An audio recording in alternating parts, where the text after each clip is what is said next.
In heat transfer lecture number 4, we're going to continue our discussion on transient analysis, now to include also a spatial dependence. We're only going to consider a 1D spatial dependence with a time transient dependence as well, and we will not consider generation. Our theoretical discussions will consider various geometries. We're going to focus on a plane wall and an infinite cylinder. We'll talk a little bit also about a sphere and a semi-infinite solid.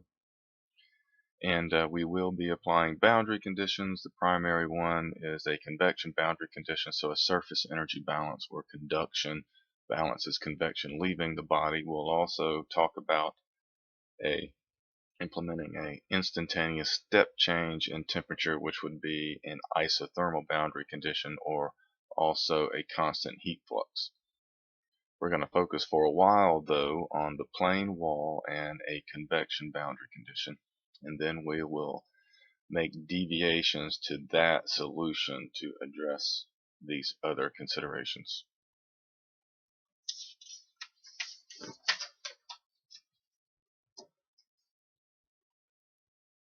Okay, spatial effects for transient conduction. I already said we're going to consider only 1D. So we're now going to seek a solution for the temperature, T, that's a function of position and time. To do this, we're going to have to consider a local analysis and solve a governing differential equation that applies at every point internally inside the material. To start off this discussion, let's consider first a plane wall. And so a wall would have maybe convection on both sides of the wall. So in this case, we'll use a half width as the length scale L. So if we have convection on each side, heat transfer coefficient H and T ambient, to start our discussion, let's presume that T ambient is less than a T initial. So our initial temperature will be considered a uniform temperature throughout the wall. And then over time, we would expect the outer surface to decay over time, the temperature to decay over time faster than in the middle. And so we might end up with, at a later time, a temperature distribution that looks like this. Non-linear, it's curved, lower temperature on the surface than in the middle. If this is a symmetric situation, so we have the same convection on both sides, then the energy situation, conducting situation over here will be the same as that on this side. We would expect these two to be a symmetric image about x equal to 0. In which case the slope has to be 0 at x equal to 0. X equal to 0 is at the midplane. If that's the case, we really only need worry about the solution on one half of this. If we can solve that, then we know the other half looks exactly the same as a mirror image. And so what we're going to do is solve the heat equation, 1D transient heat equation over this domain from 0 to L, and we'll need boundary conditions. We'll apply a convection boundary condition at this side, and we'll have a symmetry boundary condition on this side. By comparison, so we're going to do a local analysis here and solve a governing differential equation, a local partial differential equation actually. In comparison to what we did previously as a lumped capacitance, we assumed that the temperature was uniform internally and just evolved over time and decayed as we had, like I have it drawn here. To solve this, we did a global energy balance where we just said E dot storage balances the convection on the outside and solved that ordinary differential equation. So we've done enough of these examples, we understand that. Now we are not going to be able to do a global analysis. Now we're going to have to do a local analysis, right? So the governing differential equation is the heat equation that applies at every point internally in this domain. So our domain will vary from minus L to L, or like I said, we will go from 0 to L. It's second order in X, right, with this Laplacian operator that's there, first order in time. So to have a unique solution, we'll need two boundary conditions, one on each side of the domain. and one initial condition where we'll just specify a uniform temperature Ti for that. So what we're going to go through and learn is the solution for that spatially dependent problem will look like this. We're going to do a scaled variable theta star is equal to a constant times an exponential to zeta 1 squared. That's going to be an eigenvalue times the Fourier number is a scaled time times the spatial dependence will be a cosine zeta 1 times x star will be a dimensionless position for x. So C1 and zeta 1 we will get from tables. They're going to actually depend on the BO number. The Fourier number that you see that shows up in here is defined as your scale time, T over L squared over alpha. L squared over alpha has units of time, and alpha is thermal diffusivity, K over rho C sub P. Okay, so that probably looks maybe even scary a little bit now, but we're going to go through and show where this comes from and then work some examples. So first, just focusing on the plane wall. We're going to do analysis of the plane wall.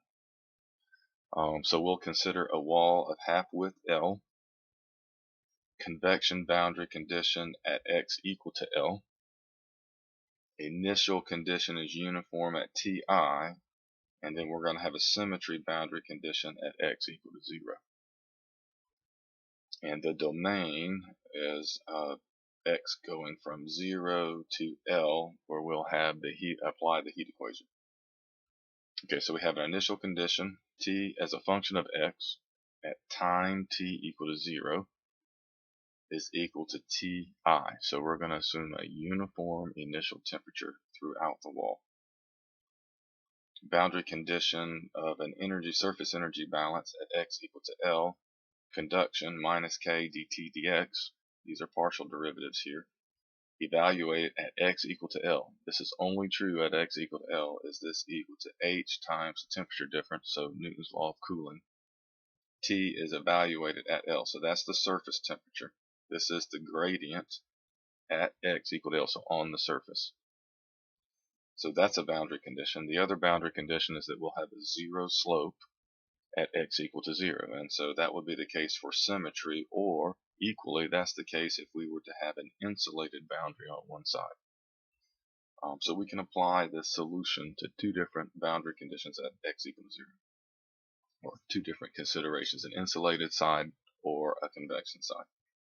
The governing differential equation applies for x between 0 and L. We have boundary conditions for x equal to 0 and x equal to L, but between those limits we have the heat equation.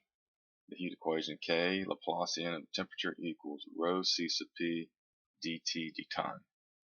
Alright, so that's a partial derivative. These are partial derivatives in here. If we only consider a 1D case, then the Laplacian is just the second derivative of T with respect to x. Let's take the K to the other side of the equation and define a thermal diffusivity. K over rho C sub P is the thermal diffusivity. And so 1 over alpha then represents what would be rho C sub P over K on this side. The units of a thermal diffusivity are a length squared per time. And that's true for all diffusivities, whether it be momentum diffusivity or a thermal diffusivity, in this case the thermal diffusivity. So that's just a way of combining all of these parameters in this problem. It's just more convenient to deal with one rather than three. Okay, so we have a governing differential equation that applies between 0 and L. We have a boundary condition at x equal to 0, boundary condition at x equal to L, and an initial condition. So we have now a well-posed mathematical problem to solve for the temperature distribution. In here, t as a function of x and time is the unknown that we're looking for. Okay, so let's immediately define an excess temperature again so that we can homogenize the boundary condition, the surface energy boundary condition. So theta, you're already used to, is T minus T ambient. If we make that substitution everywhere in the above equations, we'll end up with this governing differential equation. Right, theta just replaces T. The slope of theta is still 0 at x equal to 0. Minus k d theta dt is conduction. Balance is convection. It's just h times theta. These are again evaluated at L at x equal to L. This is true. Both of these boundary conditions do not depend on time. They are continuous and apply at all times. The initial condition applies at x equal to 0. But that's just theta I, where theta I is defined as Ti minus T ambient. So that's just take the definition of theta, substitute Ti into that, and you get theta I. So with this, we now have a new problem, a well-defined problem. Boundary conditions, initial condition, and a governing differential equation that's going to give us a solution now for theta as a function of position x and time. So these are all dimensional quantities. Everything in here is still dimensional. There's time in seconds, right? A position in meters, and a temperature difference, an excess temperature theta in K. Okay, so what we're going to do is, instead of solving this every time, we're going to use solutions that are available for this problem.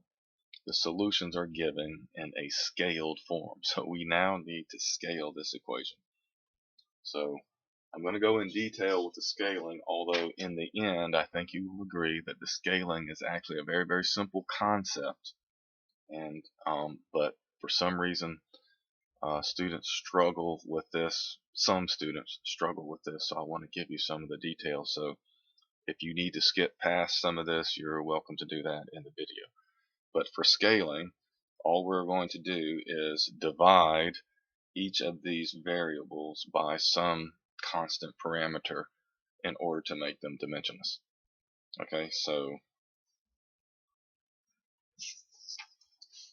let's start a discussion on scaling.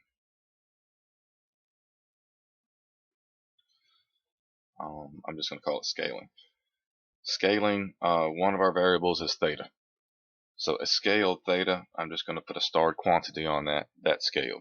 So let's take theta, which is T minus T ambient. In fact, no, let's do it this way first. Theta, we have a definition for theta. Let's take that theta, which has units of K, divide that by theta I. So this is a constant parameter, the initial temperature difference, right? So this is actually T minus T ambient divided by Ti minus T ambient. This is dimensionless, right? K divided by K. So this is theta that has now been scaled. So initially, the initial condition is that theta is equal to theta I. So the initial condition now will be that theta star is equal to 1. And over time, T will approach T ambient. So this will evolve to 0. All right, so we have a new range. Theta will be less than or equal to 1 and will decay down to 0 over time. So this variable has now been scaled, and we know that theta star has these limits. It'll start off at 1. X, right, let's scale x by L, the half width. So L will be our length scale. So now x star, we know, will vary between 1 and 0, whereas x will vary between 0, I'll put that over here, 0 and L. So we've just scaled x. Now this will be dimensionless, right? Meters over meters.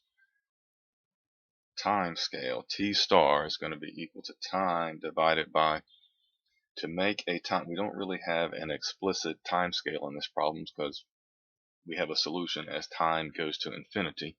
So what we're going to do is take a look at the parameters of the problem and see if we can't make a time scale. And it turns out if we take L, square it, and divide it by alpha, this will have units of time. So that'll be our time scale. So this is now dimensionless, right? This is actually also defined as the Fourier number. Okay, so we have some scales now. L, that's called the length scale in this problem. L squared over alpha, that's the time scale. And we actually have a excess temperature scale as that theta I. Theta I is the temperature scale. Let's call it the delta T scale, because that's what we're scaling the temperature, the excess temperature. Delta T scale.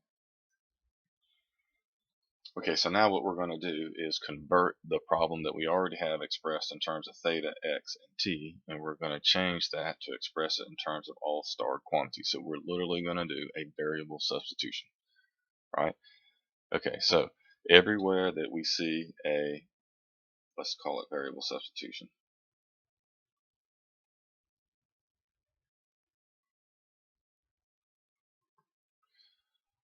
Everywhere in the equation where we see a theta, right, theta, if you look up above, is equal to theta star times theta I. So I'm going to do theta I times theta star. We're going to substitute that everywhere we see that in the equations. X is equal to L times x star. T is equal to T is equal to our time scale, L squared over alpha times T star. Okay, so let's look at our governing differential equation first.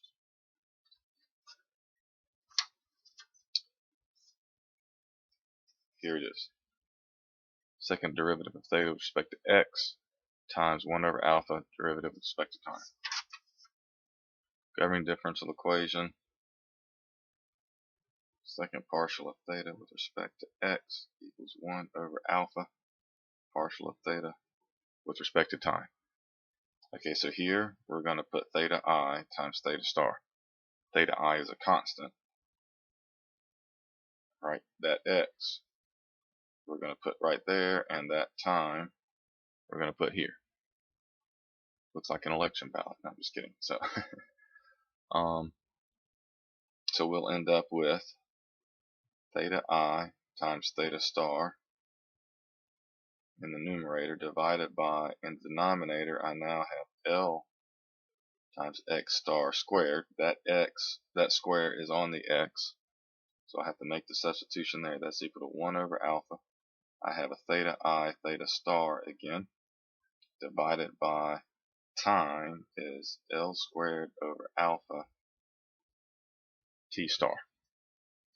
Variable substitution. All of these are constants. That's a constant. That comes out. That's a constant. That comes out. That's a constant. Those come out of the operators. Alright, those come out. So I'll end up with theta I, second derivative of theta star, that L squared comes out, is equal to 1 over alpha times, I'll have L squared over alpha in the denominator, theta I in the numerator.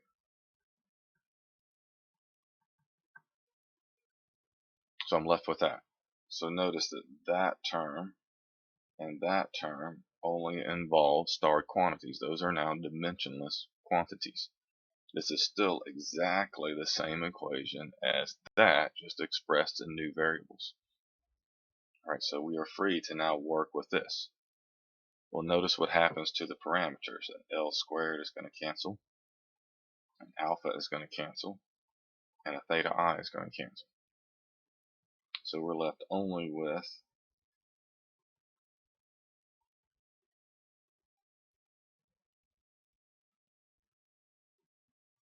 that. All starred quantities, all dimensionless. And so what has happened here is they have cleverly chosen a time scale so that the alpha and constants here will cancel. And so that simplifies our governing differential equation because of our kind of new complications in the definitions of our variables. So we can do that to the rest of the problem as well. Some of them are pretty straightforward. The other ones I'll let you do, but I want to focus mostly on the surface energy balance. So let's do the surface energy balance. It was, looking back in my notes again,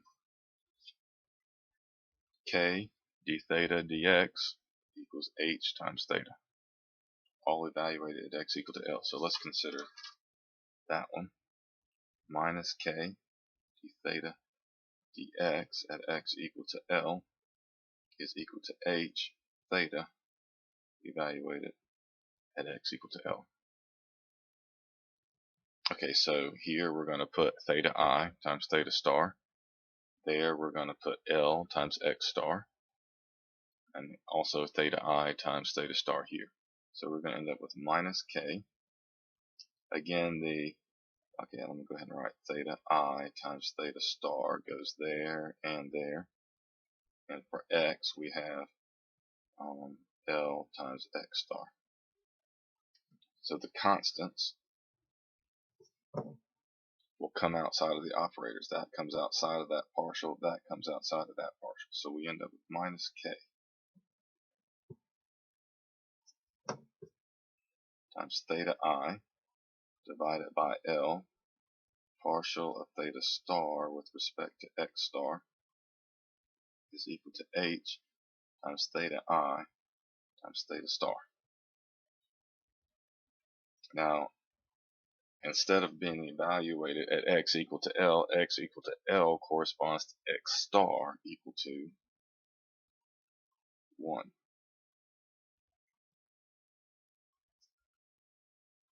Okay, then theta I will now cancel.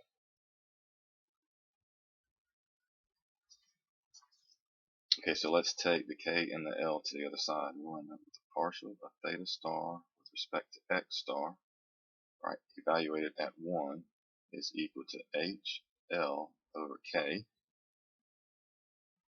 I need a minus sign in front, times theta star evaluated at 1.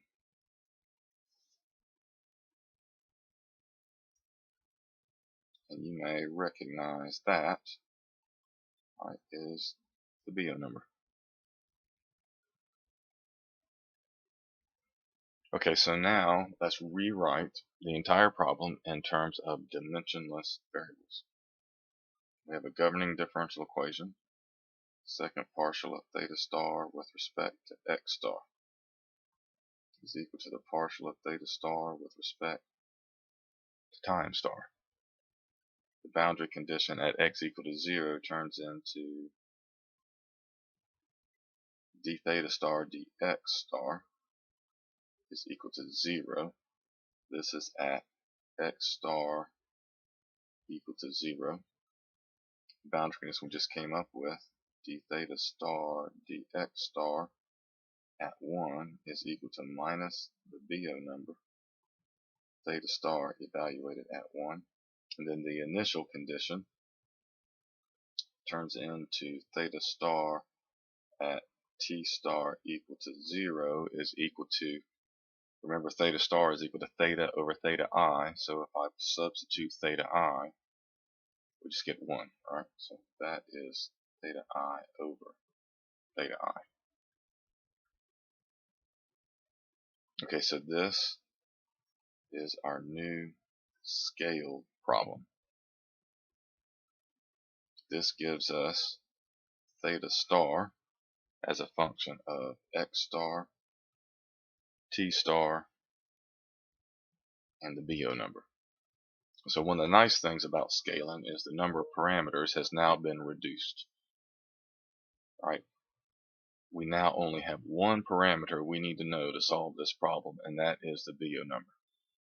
When in actuality, in the dimensional sense, we would need to know the initial temperature, we need to know the thermal diffusivity, we need to know K, we need to know the heat transfer coefficient, we need to know all of those properties in order to solve this. But it turns out that if you define these scaled variables and let those properties disappear into the definition of these variables, you have a very, very simple problem now to solve mathematically in terms of these dimensionless parameters.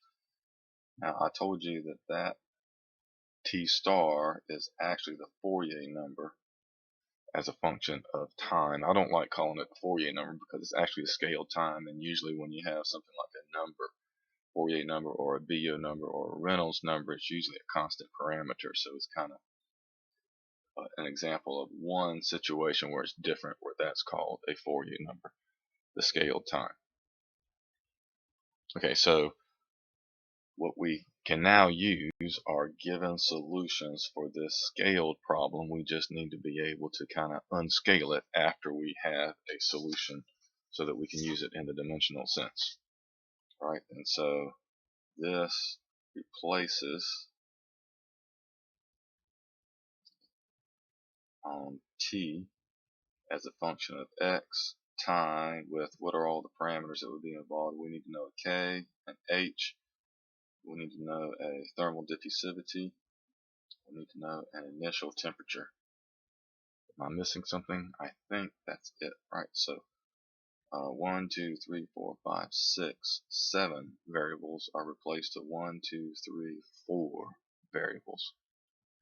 You just have to remember the definitions of each of the variables above so that you can go backwards, right? Theta star is equal to T minus T ambient. Oh, there's another parameter I forgot. We need to know T ambient. T minus T ambient over Ti minus T ambient.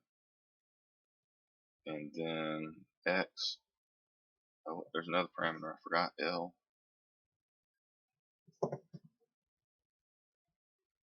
X is equal to X star is equal to X over L.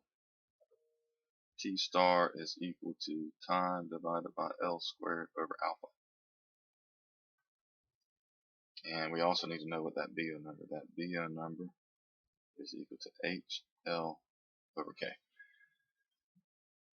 So if we're given a solution for theta star in terms of X star, T star for a specified BO number, right, we can then use these connections to go backwards and solve for temperature as a function of X and time. So this is key. You need to be very familiar and remember those definitions of those variables so that we can use the solutions that we're given in terms of theta star.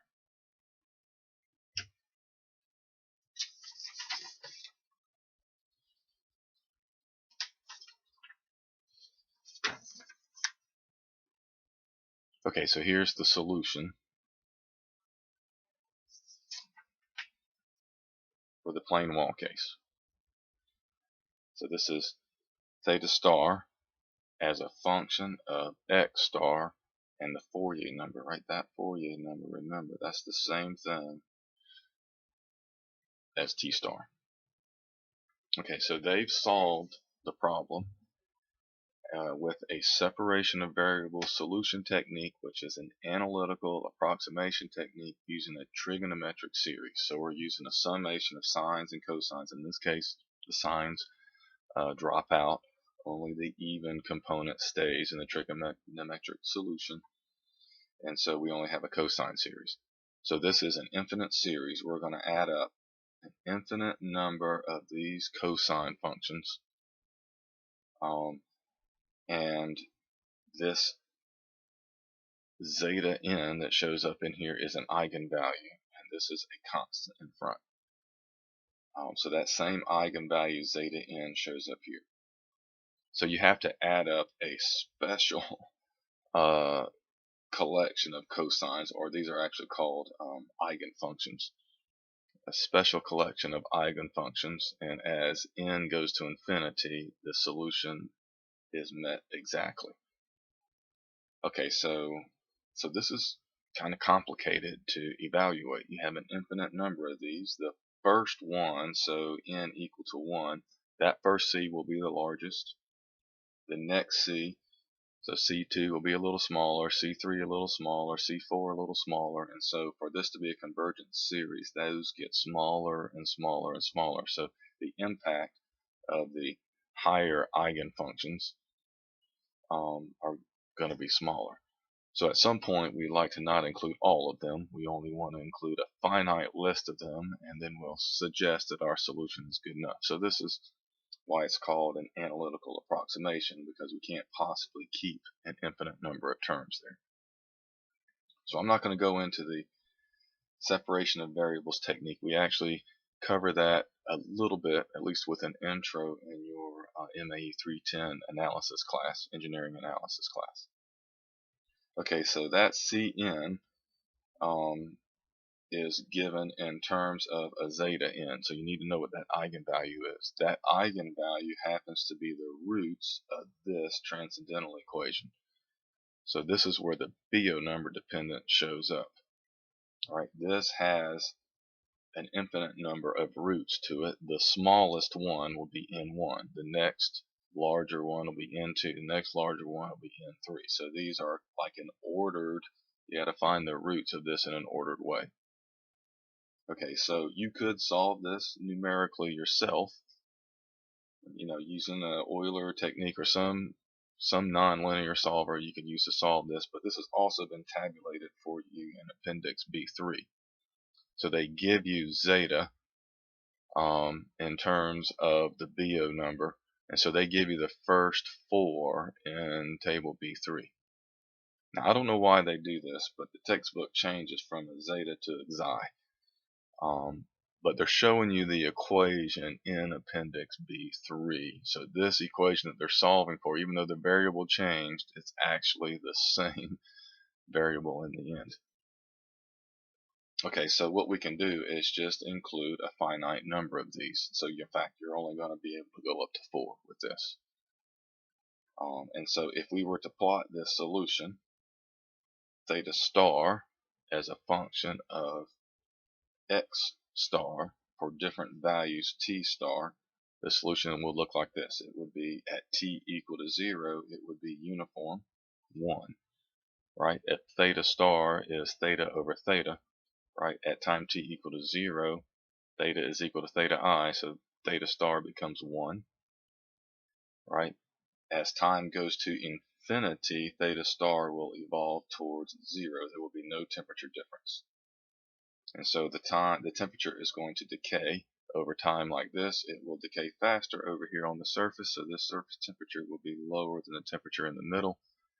So the surface temperature will drop first. Eventually, after enough time, the middle temperature, where the slope is always 0, will start to drop. So the slope will always be 0 on this side, and the slope will get larger and larger, a negative value, as you go this way because energy is conducting to the right. So there's an energy balance on this side. The slope, d theta dx, is actually equal to minus the Biot number times theta star. That's the boundary condition that's being applied over here.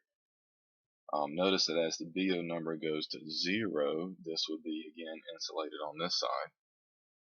Alright, if the Biot number goes to infinity, now we have an infinite slope over on this side, and this temperature would drop all the way down.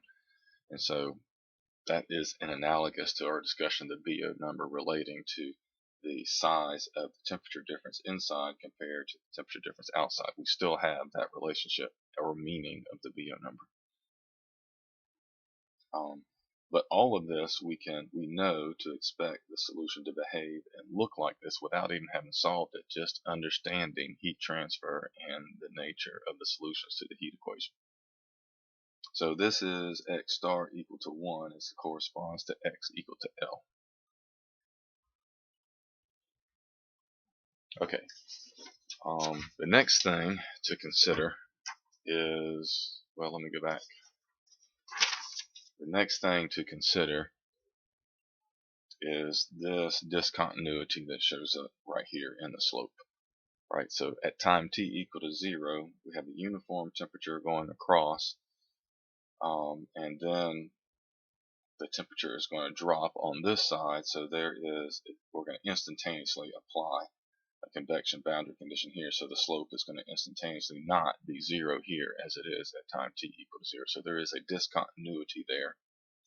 And if you think about it, if we're going to use sines and cosines, or in this case just cosines, an infinite series of adding cosines together, cosines having no discontinuous point in the derivative, it's going to be very, very hard to approximate a corner with a collection of sines and cosines.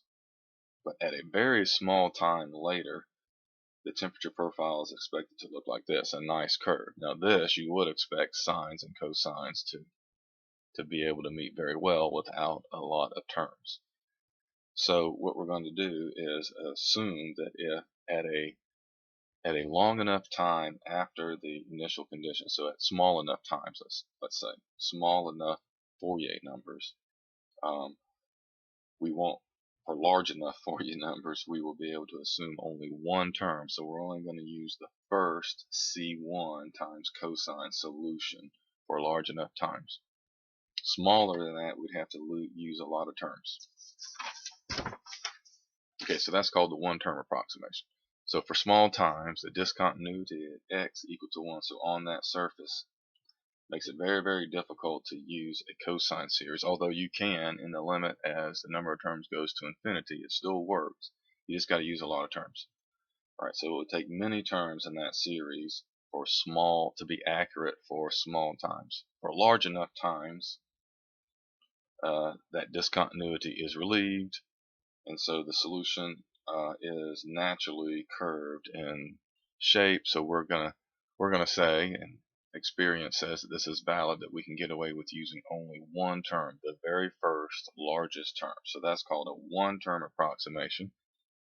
And it turns out that's valid for a scale time or a Fourier number greater than 0.2. As long as the Fourier number, our time, is greater than 0.2, then we can get away with just using only the first term, which means that theta star is equal to no summation here anymore, just a C1 cosine zeta 1 times x star times the exponential to the power of minus zeta squared. So this minus is outside of the square, otherwise there'd be no point, alright, times the Fourier number.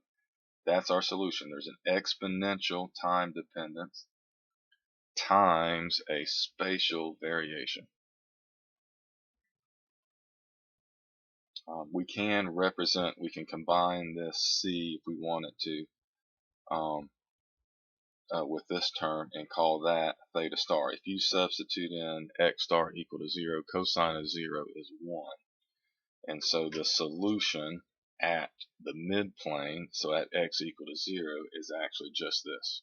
So if we define the solution at the midplane to be theta naught, so theta naught means the midplane temperature, that would only be a function of the Fourier number.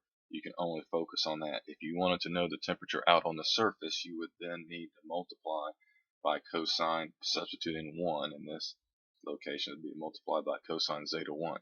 And so that'll give you an idea of the spatial variation between the midplane and the surface. So anyway, the solution can be represented as the midplane temperature as a function, midplane temperature as a function of time, or the Fourier number, times cosine zeta 1 x star. So now we just have to figure out what is C1 and zeta 1. These are going to depend on the Biot number. That one and that one depend on values for the Biot number. So there's where the Biot number has its impact on the solution.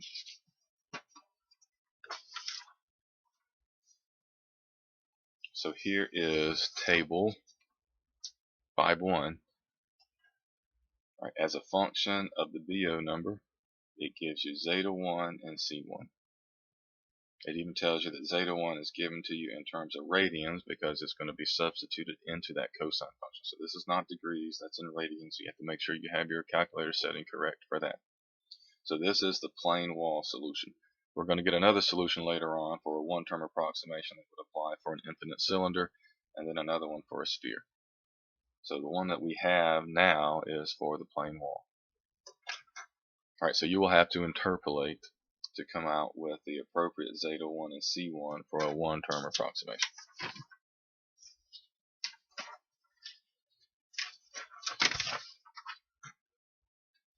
So we've been through a lot of theory, and it's already now 40 minutes into the discussion.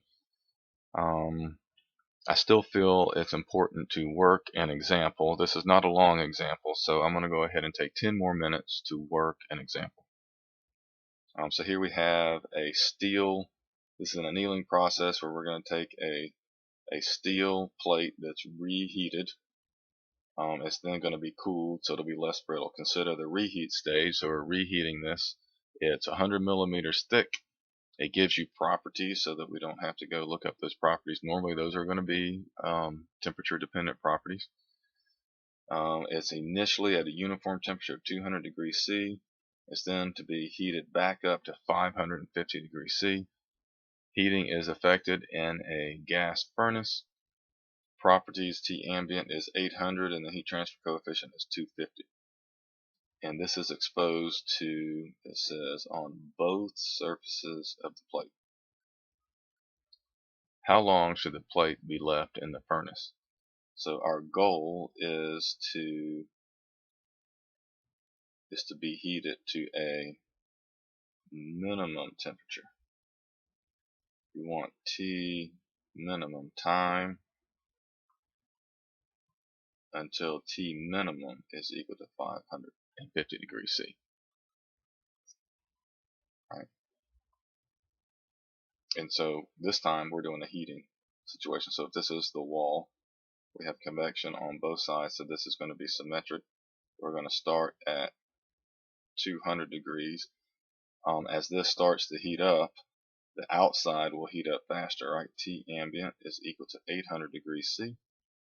And so I would expect the temperature profile to look something like this. It's going to be concave up. It's going to heat up faster on the outside.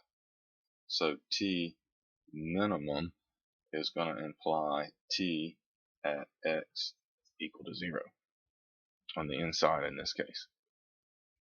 Okay, so we had to make sure, if we can assume lump capacitance, that we're evaluating the temperature at the middle, and we'll have to consider the spatial dependence.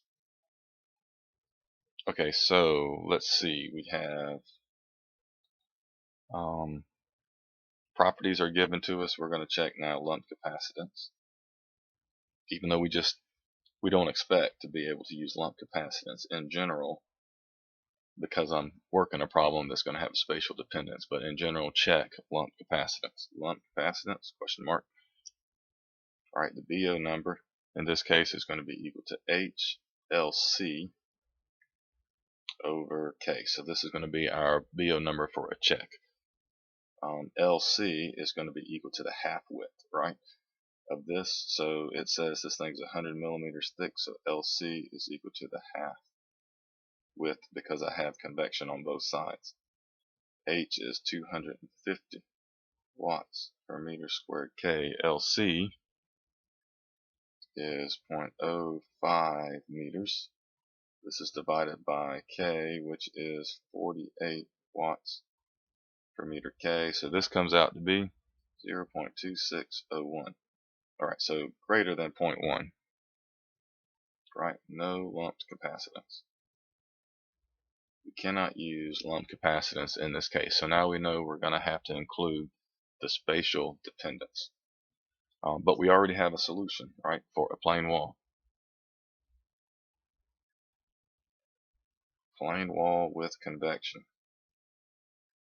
I'm going to go ahead and write out the solution. We'd have the solution theta star is equal to summation from n equal 1 to infinity Cn cosine zeta n x star e to the minus zeta n squared t star.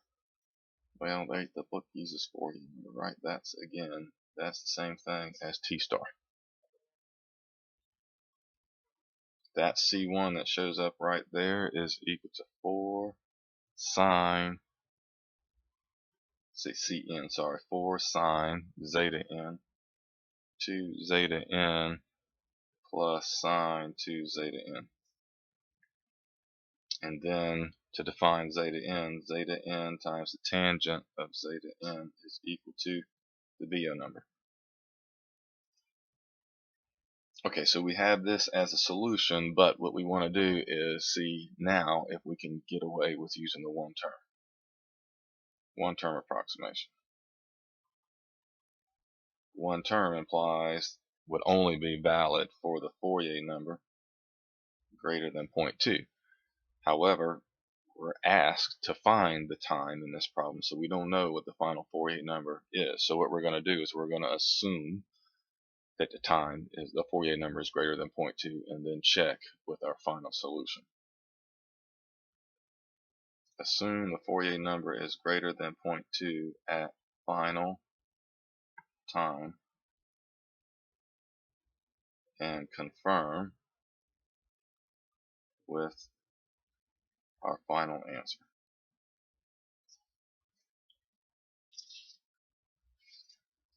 You could, if you wanted to, take the Fourier number equal to 0.2 and calculate what that time will be. Fourier number equal to 0.2. Alpha over L squared times time is equal to 0.2 implies the time, so is equal to 0.2 L squared over alpha. This comes out to be 45 seconds. So long as the time is greater than 45 seconds, it works. So we can go up here and say t is greater than 45 seconds. So long as we get an answer that's longer than 45 seconds, our one-term approximation will be valid. Okay, so we're assuming the one-term approximation now. And so now theta star is, instead of a summation, it's just C1 cosine zeta 1 times x star times e to the minus zeta 1 squared Fourier number. So I only need, and these, right, we can get from tables, right, they depend on the Biot number. Okay, so now we're concerned at when the minimum temperature, so the temperature at x star equal to 0, we want to make sure that reaches some minimum value. So we're going to substitute in x star equal to 1, right? X star equal to 0. Substitute in x star equal to 0. So all of this is going to go to 1. And then that'll be theta naught star is equal to just C1 e to the minus zeta 1 squared Fourier number. Alright, this is for T minimum equal to T at x equal to 0. So now we're interested in the time, and so we're going to end up solving this for the Fourier number. Right, the Fourier number is equal to 1 over zeta 1 squared minus zeta 1 squared natural log of theta star naught divided by C1. Alright, so theta star, we want to know what's the Fourier number when theta star is equal to, temperature is equal to 550 minus 800. Well, let me put the definition first. T at the midplane minus T ambient divided by Ti minus T ambient. So in this case, it's going to be 550 degrees C minus what was the oven temperature? 800 degrees C divided by, we started at 200 degrees C minus 800 degrees C. So this comes out to equal 0.4. Can you guys see that? 0.4167. Okay, so now we need C1 and zeta 1. So with the Biot number is equal to 0.26, we're going to go to the tables and interpolate. We'll end up with a zeta 1 is equal to 0.4888. This is in radians. C1 is equal to 1.0396.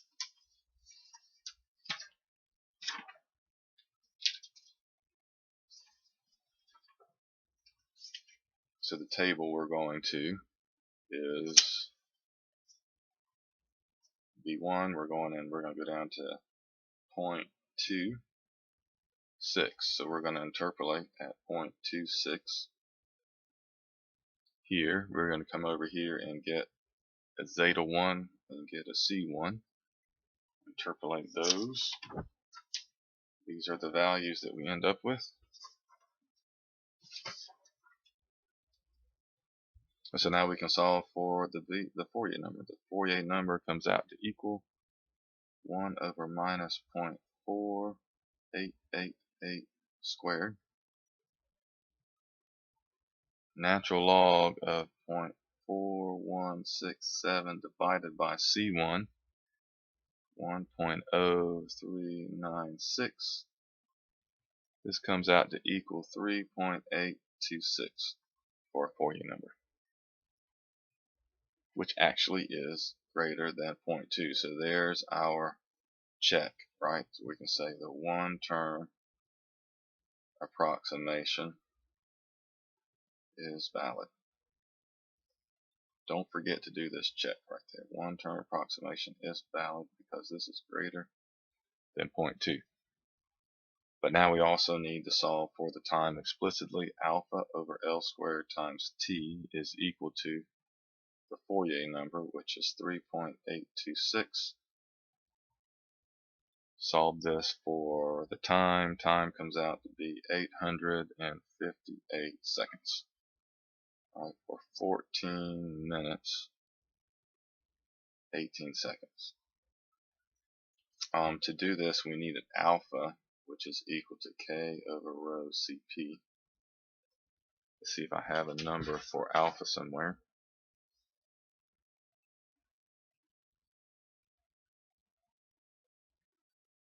Is 1.1146 times 10 to the minus 5 meters squared per second. Okay, so that was a lot for a first lecture, but that's a good example. So check for lumped capacitance when you can't use lumped capacitance. Then we're going to immediately check, can we do a one-term approximation, or are we going to have to use multiple terms? Hopefully the time will be late enough or you will have evolved through the transient process enough that you can use a one-term approximation. It turns out that this time Fourier number equal to 0.2 is a very, very quick time typically for engineering problems. If you're putting something in the oven and you want to wait, how long is it going to take for the temperature to change to your new temperature? Usually that's a substantial time that's going to be much, much larger than a Fourier number of 0.2.